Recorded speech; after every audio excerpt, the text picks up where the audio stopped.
My name is Sarah Drew and I am an art conservator. My team and I are going to walk you through how we restore a 250 plus year old French frame.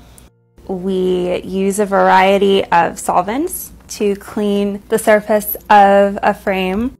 3 of the 4 corners are completely missing their corner ornament. To make a mold off the frame, we use a silicone compound. So we mix up a batch of plaster and we pour it into the silicone mold. We are gold leafing the ornaments in the corners of this frame.